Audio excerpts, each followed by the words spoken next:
ઓમ નમઃ શિવાય. અધ્યાય 4 અત્રીશ્વર મહિમા. સુતજી બોલ્યા કે હે ઋષિઓ, આ રીતે તપ કરતા કરતા એકવાર મહર્ષિ અત્રિએ તપ સમાધિમાંથી જાગીને પત્નીને કહ્યું, હે પ્રિયા, મને તો ઘણી જ તરસ લાગી છે, ક્યાંકથી જળ લાવો. આટલું સાંભળતા જ પતિભક્ત અનસૂયા કમંડલ લઈને જળ શોધવા લાગ્યા. એટલામાં શ્રી ગંગાજીએ જોયું કે અનસૂયા પોતાના પતિ માટે જળ લેવા માટે આમ તેમ વ્યાકુળ થઈને ફરી રહી છે. ત્યારે તો સ્વયં શ્રી ગંગાજીએ અદ્ભુત શૃંગાર કરીને ઉત્તમ રૂપ ધારણ કરીને અનસૂયાની પાસે આવીને મધુર વાણીથી બોલ્યા, હે દેવી, હું આપથી ઘણી જ પ્રસન્ન છું. કહો, આ સમયે આપ ક્યાં જાઓ છો? આટલા મધુર અને પ્રિય વચનો સાંભળીને આશ્ચર્યચકિત થયેલા અનસૂયા પ્રેમપૂર્વક વચનો કહેવા લાગ્યા. હે ભગવતી, આપ કોણ છો? ક્યાંથી આવી રહ્યા છો? ત્યારે શ્રી ગંગાજી બોલ્યા, હે પતિપરાયણા, હું ગંગા છું. કેવળ આપના દર્શન કરવાને માટે આવી છું. તમારા પતિવ્રત ધર્મ, શિવપૂજન વગેરે વ્રતથી સંતુષ્ટ થઈ હું આપની પાસે જ રહી છું. હું તમારા હિતની કામના કરવાની ઈચ્છાથી રાખું છું. આપ તેથી મારી પાસે વરદાન માંગો. ગંગાજીના આવા વચનો સાંભળીને હાથ જોડીને અનસૂયાએ પ્રણામ કરીને નમ્રતાપૂર્વક કહ્યું, હે દેવી માતેશ્વરી, જો આપ પ્રસન્ન છો તો સર્વપ્રથમ મારા આ કમંડળને જલ્દીથી ભરી દો. આ સાંભળીને ગંગાજીએ કહ્યું, હે કલ્યાણી, આપ પૃથ્વીમાં એક ખાડો કરો. ત્યારે અનસૂયાએ એ પ્રમાણે કર્યું. ગંગા તે ખાડામાં સમાયા. અનસૂયા વિસ્મય પામ્યા અને તેમણે કમંડળમાં તેમાંથી જળ ભરી લીધું. પછી કહેવા લાગ્યા, પતિ પાવની ગંગા, જો સાચે જ તમે મારા પર પ્રસન્ન હો તો મારા કહેવા પ્રમાણે આપ આ ખાડામાં જ્યાં સુધી મારા પતિદેવ આપના દર્શન ન કરી લે ત્યાં સુધી અહીં જ આપ બિરાજો. એટલામાં અનસૂયા શીતળ જળ લઈને પતિદેવની પાસે પહોંચ્યા. એમને જળનું કમંડળ આપ્યું. ઋષિને તૃષા તો લાગી જ હતી. તેમણે એ જળ દ્વારા આચમન કરીને પ્રેમપૂર્વક જળપાન કર્યું. પછી કહેવા લાગ્યા, આ જળ તો બહુ જ મધુર તેમજ શીતળ છે. એનો સ્વાદ તો પહેલાના જળ કરતાં તદ્દન નિરાળો છે. આમ કહીને અત્રિ આમ તેમ જોવા લાગ્યા. એમને વર્ષા ન હોવાને લીધે બધા જ વૃક્ષો ફૂલો દિનહીન દેખાવા લાગ્યા. આ જોઈને તેમના આશ્ચર્યની સીમા ન રહી. પછી પત્નીને કહેવા લાગ્યા, હે પ્રિયે, શું હજુ સુધી વર્ષા થઈ નથી? આ સાંભળીને અનસૂયાએ કહ્યું, હે પતિદેવ, આપના શિવ આરાધનથી, સદાશિવના પ્રતાપથી તેમજ અમારી તપસ્યાથી પ્રસન્ન થઈને ગંગાજી અહીં પધાર્યા છે અને આ આશ્રમની નજીકમાં બિરાજ્યા છે. આ પરમ સ્વાદિષ્ટ શીતળ મધુર જળ એમનું જ છે. સૂતપુરાણીજી બોલ્યા, હે ઋષિઓ, આવું કહીને અનસૂયા પોતાના પતિને સાથે લઈને ગંગાની સમીપ પહોંચ્યા અને ઈશારો કરીને એ ગર્તમાં ગંગાજીના દર્શન તે કરવા લાગ્યા. તરલ તરંગોથી યુક્ત ગંગાના મહર્ષિએ દર્શન કર્યા. ત્યારે મહર્ષિ ધન્ય ધન્ય કહીને સ્તુતિ કરવા લાગ્યા. પછી બંને પતિ પત્નીએ મળી ગંગા સ્નાન કર્યું. પછી દૈનિક સંધ્યા વંદન વગેરે નિત્યના કર્મ પણ કર્યા. એ જ સમયે ગંગાજીની ઈચ્છા પૂર્ણ થઈ. ત્યારે અત્યંત પ્રસન્ન થઈને પોતાના સ્થાને જવાની ગંગાએ બંનેની પાસે આજ્ઞા માગી. એટલું સાંભળતા જ અનસૂયાએ નમ્રતાપૂર્વક કહ્યું, હે પતિ પાવની ગંગા, જો સાચે જ આપ મારા ઉપર પ્રસન્ન હો તો મારી ઈચ્છાને પૂર્ણ કરી આ તપોવનમાં બિરાજો. અત્રિ બોલ્યા, મારી પણ આ જ પ્રાર્થના છે. ત્યારે ગંગા અનસૂયાને કહેવા લાગ્યા, જો આપ મને મારા આશ્રમની નજીકમાં રાખવા માંગો છો તો મારી આટલી વાત પૂર્ણ કરો. તે એ છે કે આપે આપના પતિને માટે પૂર્ણ પ્રતિજ્ઞા કરી હતી તેનું 1 વર્ષનું ફળ મને અર્પણ કરો. ત્યારે હું આપ લોકોને તથા ઋષિમુનિઓને હિત માટે અહીં નિવાસ કરીશ. આટલું સાંભળતા જ પતિપરાયણ સાધ્વી અનસૂયાએ શિવાર્ચન દ્વારા પ્રાપ્ત 1 વર્ષનું સર્વોત્તમ ફળ ગંગાને અર્પણ કરી દીધું. આ પછી ભગવાન શિવજી પણ શ્રી અનસૂયાના એવા ધર્મના પ્રતાપથી પ્રસન્ન થઈને પાર્થિવ લિંગમાંથી સાક્ષાત પ્રગટ થયા. અત્યંત પ્રસન્ન થઈને અનસૂયાને તે કહેવા લાગ્યા, હે કલ્યાણી, હું તમારી ભક્તિથી અત્યંત પ્રસન્ન થયો છું. વરદાન માગો. પતિ પત્નીએ બંનેએ ભગવાન શિવજીના દર્શન કર્યા. વિધિપૂર્વક પૂજા કરીને સ્તુતિ કરતા નમ્રતાપૂર્વક બોલ્યા, હે સ્વામી, જો આપ પ્રસન્નતાપૂર્વક વરદાન આપવાની ઈચ્છા રાખો છો તો આપ પરમ કૃપા આપ જગદંબા પાર્વતીની સાથે આ તપોવનમાં બિરાજો. વરસાદ દ્વારા જળ વગેરે અહીં ઉત્પન્ન થાય, ચરાચર જીવોનું કલ્યાણ થાય, આ સર્વ આપની કૃપા દ્વારા થાય. આ સાંભળીને ભગવાન શંકરે તથાસ્તુ કહી પછી અત્રીશ્વર રૂપે એ તપોવનમાં ભગવાન શંકર બિરાજમાન થયા અને ગંગાજી પણ મંદાકિનીના નામે પ્રસિદ્ધ થયા. એ કુંડમાં સદાને માટે નિવાસ કરવા લાગ્યા. હે ઋષિઓ, આ કુંડ કેવળ એક હાથ રૂપ હતો. ગંગાજીએ કુંડમાં પોતાની માયાને પ્રકાશિત કરી અત્યારે પણ ધારા રૂપે ત્યાં પ્રભાવિત જન્મેલા છે. પછી સુકાળો થયો, વન છોડીને ગયેલા ઋષિઓ પાછા ફર્યા. ઋષિ અત્રિનો આશ્રમ હર્યો ભર્યો થયો. સૂત પુરાણીજી બોલ્યા, હે ઋષિગણ, આમે આપને મહર્ષિ અત્રિ તથા પતિવ્રતા અનસૂયાની ભક્તિની કથા કહી સંભળાવી છે. એટલે પ્રેમપૂર્વક સાંભળનાર અને સંભળાવનાર મનુષ્યના સર્વ પાપો નાશ પામે છે. એને ભગવાન શિવની અવિચલ ભક્તિ પ્રાપ્ત થાય છે. અધ્યાય 5 નંદી કેશી મહિમા. સૂત પુરાણીજી બોલ્યા, હે ઋષિઓ, કાલંજર પર્વત ઉપર શ્રી નીલકંઠેશ્વર નામક ભક્તોને કલ્યાણ કરનાર શિવલિંગ છે. ત્યાં એક સુંદર કુંડ છે. એક કુંડમાં જે મનુષ્ય સ્નાન કરે છે એના સંપૂર્ણ પાપ નાશ પામે છે. મુક્તિ તો તેને આધીન થઈ જાય છે. રેવા નદીના કિનારે સદાશિવના અસંખ્ય લિંગ છે, જેના દર્શન અમોઘ ફળ આપનાર છે. રેવા નદી પણ કેવળ વિનાશ વેરનારી જ છે. તો પણ હે ઋષિઓ, શ્રી શિવજીના લિંગોનો મહિમા તેમજ નામ અનંત છે. તેમાં પણ મુખ્ય લિંગોના નામ અને મહિમા આપને સંભળાવું છું. આપ ધ્યાનપૂર્વક તેને સાંભળો. ત્યાં એક આર્તેશ્વર નામક જ્યોતિર્લિંગ છે, જે સર્વ પાપોનો નાશ કરે છે, અને ત્યાં પરમેશ્વર તથા સિદ્ધેશ્વર નામના 2 લિંગો પણ બિરાજમાન છે. આ પ્રમાણે રેવા તટ ઉપર રામેશ્વર, કુમારેશ્વર, પુંડરીકેશ્વર, મંડપેશ્વર નામના બીજા પણ લિંગો અવસ્થિત છે.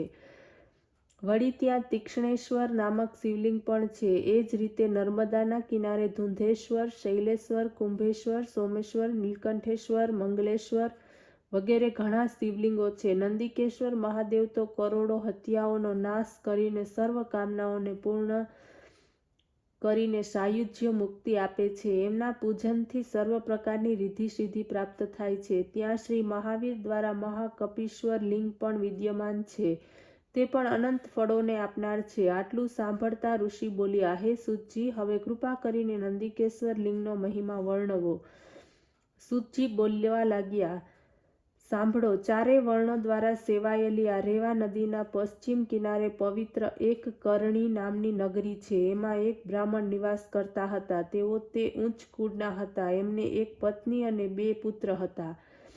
જ્યારે તે બ્રાહ્મણ વૃદ્ધ થયા તો પોતાની પત્નીને આધીન કરી સ્વયં શિવપુરી કાશીમાં આવીને નિવાસ કરવા લાગ્યા. સમય આવતા તેનું ત્યાં જ મૃત્યુ થયું.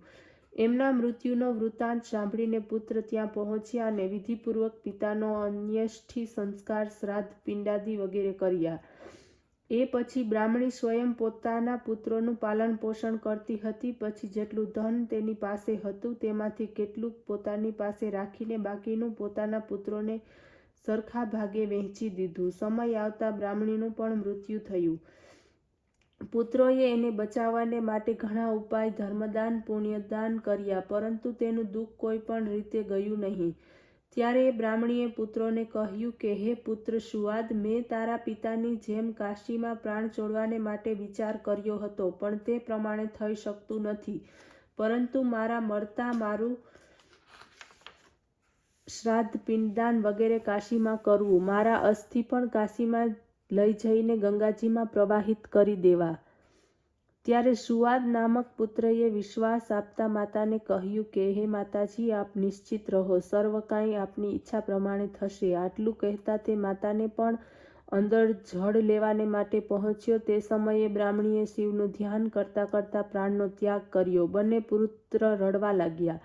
પોતાની કુટુંબીઓ, પાડોશીઓ બધા આવી ગયા. પોતાની માતાનો અગ્નિ સંસ્કાર કર્યો. પછી સુવાદે માતાની ઈચ્છા પ્રમાણે અસ્થિઓ કાશીમાં પધરાવી વિધિપૂર્વક શિવપૂજન કરીને પોતાના અનુસરની સાથે તે દિવસ ત્યાં જ ગાળ્યો. રાત્રિના સમયે એક અદ્ભુત વાત બની તે જોઈ.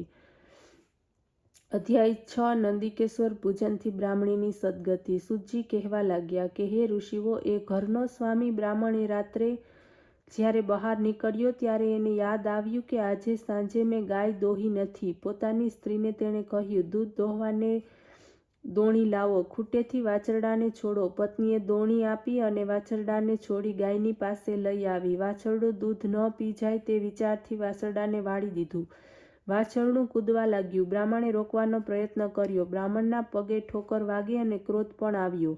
દંડો લઈને તેણે વાછરડાને કૂટવા લાગ્યું. આ જોઈને બિચારી ગાય રડવા લાગી. બીજું કરે પણ શું? વાછરડાને મારીને બ્રાહ્મણે દૂધ દોહી લીધું. પછી તે ચાલતો થયો, પરંતુ ગાય બહુ દુઃખી થઈને રડવા લાગી.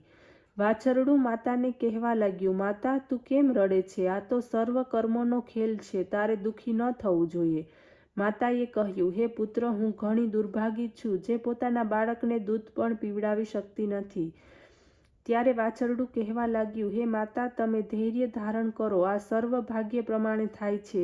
જે પ્રમાણે કરે છે તે પ્રમાણેનું ફળ તેમને અવશ્ય મળશે. આ પ્રમાણે પોતાની સંતાનની જ્ઞાનની વાતો સાંભળીને શોક કરતા ગાય કહેવા લાગી, હે પુત્ર, હું સર્વ કંઈ પણ છું, પરંતુ માયામાં ફસાઈને મારાથી આ દુઃખ જોયું જાય તેમ નથી. હું ત્યારે જ ચૂપ બેસી શકું જ્યારે હું આ બ્રાહ્મણથી બદલો લઈ શકું. મારી જેમ જ આ બ્રાહ્મણ પણ દુઃખ ભોગવશે. વત્સ કહેવા લાગ્યો, આપણે આપણા પૂર્વજન્મના કર્મોના ફળને ભોગવીએ છીએ. પૂર્વજન્મના કર્મોને કારણે જ પશુ યોનિને પ્રાપ્ત થઈને દુઃખની પ્રાપ્તિ કરીએ છીએ. આમ છતાં તું જો બ્રાહ્મણને મારીશ તો બ્રહ્મ હત્યા લાગશે, તેથી પાપ લાગશે. તેથી માતા, ધીરજ ધર, શુભ કર્મ કર, પાપ કર્મમાં પ્રવૃત્ત ન થાઓ. આ સાંભળીને ગાય બોલી, હે પુત્ર, તમે જ્ઞાન દ્વારા મને સમજાવી રહ્યા છો, આ ઠીક છે, પરંતુ ગાયને સતાવવાને માટે પણ બ્રાહ્મણને દંડ મળવો જોઈએ. હું દુઃખી થઈને અવશ્ય જ પ્રાતઃકાળે એ બ્રાહ્મણનો નાશ કરી દઈશ. પછી રહી બ્રહ્મ હત્યા, તેને કેમ મિટાવી તેનો ઉપાય પણ હું જાણું છું. હું ત્યાં પહોંચીને બ્રહ્મ હત્યાનું નિવારણ કરી લઈશ. સૂતપુરાણજી બોલ્યા. આ સાંભળીને વત્સ શાંત થઈ ગયો. આ બાજુ સુવાદ બ્રાહ્મણ, જે પોતાની માતાની અસ્થિઓ કાશી લઈ જવાનો હતો, તે ત્યાં ગયો હતો. વાછરડાની સર્વ વાતોને સાંભળીને મનમાં વિચાર કર્યો કે જોઈએ ગાય સવારમાં કેવી રીતે બદલો લે છે અને ક્યાં જઈને પોતાની બ્રહ્મ હત્યાનું નિવારણ કરે છે. એની પાછળ હું ત્યાં ચાલ્યો જઈશ. તે સુવાદ મનમાં આવો વિચાર કરીને રાત્રે ત્યાં સૂઈ ગયો. જ્યારે સવારનો સમય થયો ત્યારે ઘરના સ્વામીએ પોતાના પુત્રને કહ્યું કે, હે પુત્ર, મારે કોઈ આવશ્યક કાર્યને માટે બહાર જવું છે. તું જ ગાય દોહી લેજે. આમ કહીને બ્રાહ્મણ તો ત્યાંથી ચાલતો થયો. બ્રાહ્મણ પુત્રે વાછરડું છોડ્યું, ગાય દોહવાની તૈયારી કરી. એ છોકરાની માતા પણ ત્યાં પહોંચી ગઈ. પાછું તે જ ચાલ્યું. બ્રાહ્મણના પુત્રે પણ વાછરડાને માર્યું. ત્યાં તો ગાયને ક્રોધ આવી ગયો. બંને શિંગડા નીચેથી તરફ કરીને એ બ્રાહ્મણ પુત્રની બગલમાં ભોંકી દીધો. બ્રાહ્મણ પુત્ર તો બેહોશ બનીને પટકાઈ ગયો. એની માતાએ ઘણો જ કોલાહલ મચાવ્યો. ગામના આડોશી પાડોશી બધા ત્યાં આવી પહોંચી ગયા. બાળકનો પિતા પણ દોડતા ત્યાં આવ્યો. પોતાના પુત્રની આવી દશા જોઈને રોવા લાગ્યો. હવે શું થઈ શકે? થોડાક જ સમયમાં છોકરાના પ્રાણ ઉડી ગયા. ઘણો હાહાકાર મચી ગયો. બધા જ રોવા લાગ્યા. એ ગાયને દંડાથી ટીપીને સાંકળ છોડીને ઘરમાંથી બહાર કાઢી મૂકી. ગાયનું વાછરડું પણ પાછળ દોડતું હતું. બ્રહ્મ હત્યાને કારણે શ્વેત વર્ણની ગાયનો રંગ કાળો થઈ ગયો. આ જોઈને સર્વ લોકો આશ્ચર્યચકિત થઈ ગયા. તે મુસાફિર સુવાદ બ્રાહ્મણ એની પાછળ ચાલવા માંડ્યો. ધીરે ધીરે તે ગાય નર્મદાના કિનારે આવી પહોંચી. ત્યાં શ્રી નંદિકેશ્વર મહાદેવજી બિરાજેલા હતા. ગાય સીધી નર્મદાના જળમાં પ્રવેશી. નર્મદાની ધારામાં તેણે 3 ડૂબકી મારી. તેનો કાળો રંગ ચાલ્યો ગયો અને તે સફેદ રંગની થઈ ગઈ. આ જોઈને સુવાદ આશ્ચર્ય પામ્યો. અરે, આ શું થયું? આનો કાળો રંગ ક્યાં ગયો? ત્યારે ધન્ય ધન્ય કહેતા એણે ગાયને પ્રણામ કર્યા. ત્યારે જળમાંથી નીકળેલી પોતાની સ્થાને ચાલી ગઈ, પરંતુ તે દુષ્ટ બ્રાહ્મણને ત્યાં ન ગઈ. આ પછી આ સર્વ જોઈને પોતાના સેવકની સાથે સુવાદે નિત્ય કર્મ કરીને તે તીર્થ સ્થાનોની પ્રશંસા કરતો તે કાશી તરફ ગયો. ત્યારે માર્ગમાં એને એક યુવતી જોવામાં આવી. એણે અનેક અલંકારો ધારણ કર્યા હતા. તે મંદ હસતી કહેવા લાગી કે, હે બ્રાહ્મણ દેવતા, તમે અત્યંત પ્રસન્ન દેખાવ છો. ક્યાંથી આવો છો અને ક્યાં જાઓ છો? આ સાંભળીને સુવાદે પોતાનું સર્વ વૃત્તાંત એ યુવતીને કહી સંભળાવ્યું અને કહ્યું કે હું મારી માતાના અસ્થિઓ કાશી ગંગાજીમાં પધરાવવા જઈ રહ્યો છું. મારી માતાની આ અંતિમ ઈચ્છા હતી. તે આટલું સાંભળતા જ યુવતી બોલી કે તમે ભલા ભોળા છો. તીર્થ છોડીને તમે ક્યાં ભટકવા જાઓ છો? આ તીર્થ અત્યંત પવિત્ર છે. પોતાની માતાના અસ્થિ આમાં જ પધરાવી દો. પ્રતિવર્ષ વૈશાખ શુક્લ પક્ષના સપ્તમીના દિવસે આ નર્મદાના ગંગાજી આવે છે.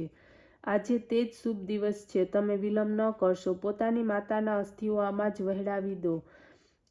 બીજે જવાની કોઈ જરૂર નથી. આ પ્રમાણે કહીને યુવતી એવી અંતર્ધ્યાન થઈ ગયા. પ્રસન્ન થયેલા તે સુવાદ બ્રાહ્મણને પોતાના દાસની સાથે તે નદી પર પાછો આવ્યો અને પોતાની માતાના અસ્થિઓ ગંગાજીનું ધ્યાન કરતા નર્મદામાં વહેડાવી દીધા. ત્યાં એક આશ્ચર્યજનક દ્રશ્ય દેખાયું. એણે જોયું કે મારી માતા દિવ્ય દેહ ધારણ કરીને જય જય કરતી કહી રહી છે કે હે પુત્ર, તમે ધન્ય છો. તમે મારી સદગતિ કરી.